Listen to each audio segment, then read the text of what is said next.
So when I received this 1986 CABO 1 and 2 family dwelling code, it had something kind of interesting in it. It had this letter inside of it, and it's always exciting to dig into this history. So I'm going to show you guys what I found in this letter. This was a letter from the International Conference of Building Officials. It was written to a building official that I've taken their name out just for protection of their privacy, and it was in response to a query about the CABO 1986 1 and 2 family dwelling code, and related to the position that IAPMO had taken. IAPMO is the International Association of Plumbing and Mechanical Officials, and they had taken a position that they would not support this code. So the letter went on to provide a clip from a contractor magazine from the 80s. And in this magazine, Contractor, I'm going to take a moment and let you kind of be able to pause the video. I want you to be able to read this article for yourself. So I'll hold it here for you. And then you can also see that bottom part there. Maybe if I back it away, I don't know if you can see it all. So you can read all that for yourself. But what was interesting, that page, and then we've got a second page here, and the rest of the way down here. But what caught my attention was this statement right here that said, some of the vent pipe sizes are okay, but 3/4 inch to 1 inch vents are just too small to be cleaned. And this made me stop and go, what? 3/4 inch vents for drain, waste, and vent pipe? I had never heard of that in the code.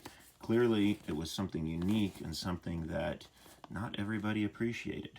So let's do a little history search now, and let's find that out. Oh, actually, before we do that, I forgot. There was this other document, which was a big resolution of IAPMO in reference to the CABO 1 and 2 family dwelling code. And you can see at the bottom, after all of their statements, they make the final statement that says that they will not support the CABO 1 and 2 family dwelling code because it does not comply with the Uniform Plumbing Code. All right, so let's start on our history of this and about vent sizes. So the very first and coolest place I like to go when it comes to heating and mechanical history is this really lucky find that I got. Look at this. I bought this at Elementary Treatsy. It wasn't a building code, but it caught my attention to purchase because of its age. If you look in here, I wanted to get a feel for what was happening in the early 1900s, or in this case, late 1800s, related to, as you can see here, plumbing, heating, and ventilation. I got to be careful with this book. It's over 100 years old, so I'm handling it slowly. But what was really cool is this whole first half of the book was the treatsy, just the educational information. And what I found as a total surprise that I did not know I would find was a reprinting of the New York Health Department, right here, plumbing and plumbing and mechanical codes. You can see right here, this is from 1881, and it tells you here the following verbatim copy of the regulations, which are now in force in New York. And so it was a chance to go, oh my gosh, I've got a printing of the 1981 New York Code. And so it starts out obviously here with plumbing and drainage, and I didn't have to go very far to come into the page here where we're going to talk about the minimum vent size, which should be somewhere here. Here you go, right here. You get the size for vents, and you get a statement of 2 inches. I've looked all through this code, and I can't find anything more specific to vent sizes than this, and it was 2 inches. So we got 2 inches in 1881. Now, let's keep moving forward in my collection. We can step forward 30 years or so to the city of Bridgeport, and here we've got 1915. And of course, if I come in here to 1915, I've got the page at the bottom. It says the vent pipe sizes right here, carries over to the next page, and look, it's the same 2 inches.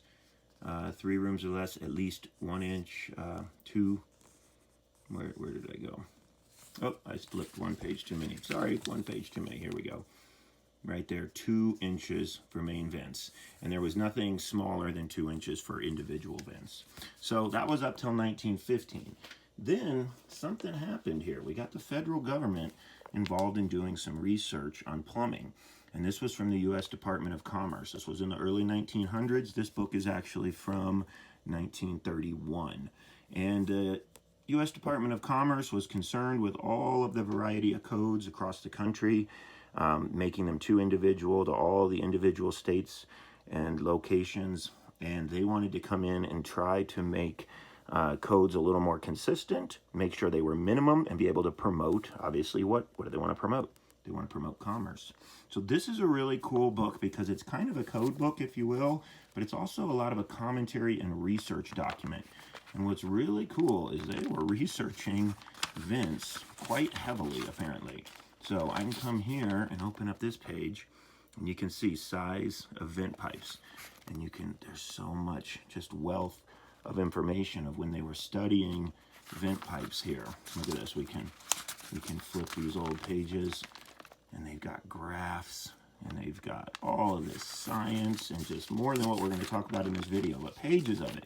Pages of pressure analysis inside this, etc. Pages and pages. And we can come to this last page, and look what we discover here.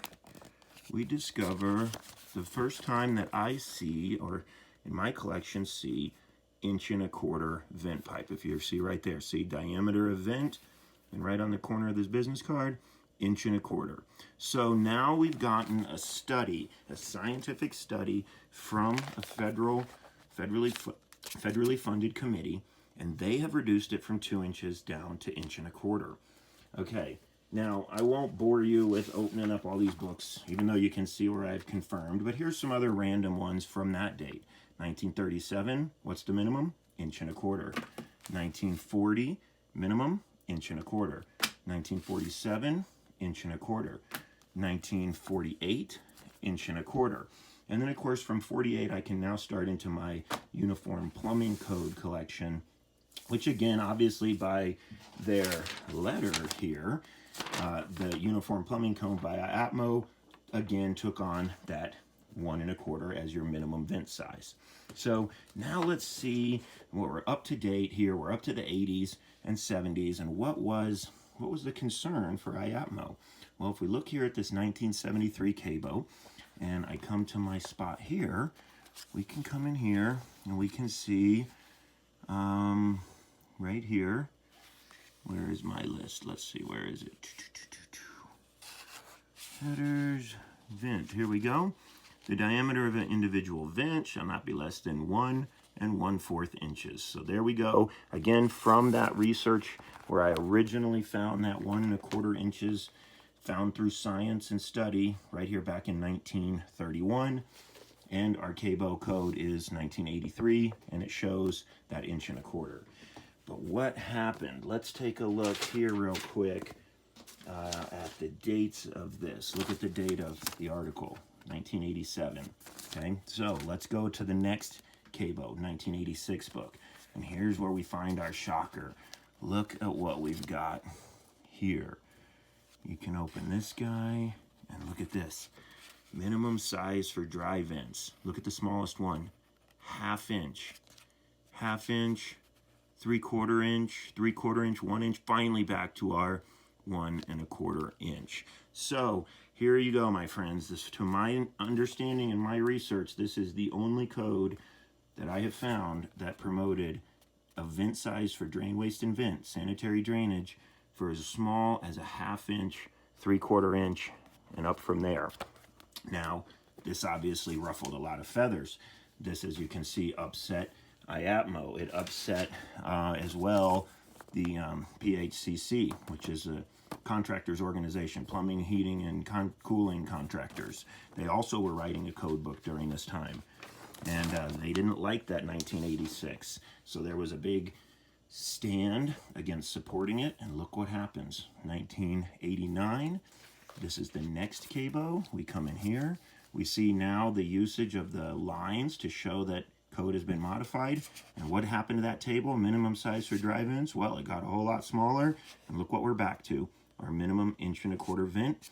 That's where it sits today, still in the latest uniform plumbing codes and international plumbing codes. Hope you enjoyed that bit of history and finding out that there was a time that a 1/2-inch vent pipe was acceptable. I wonder if you've come across an older home with a vent that small.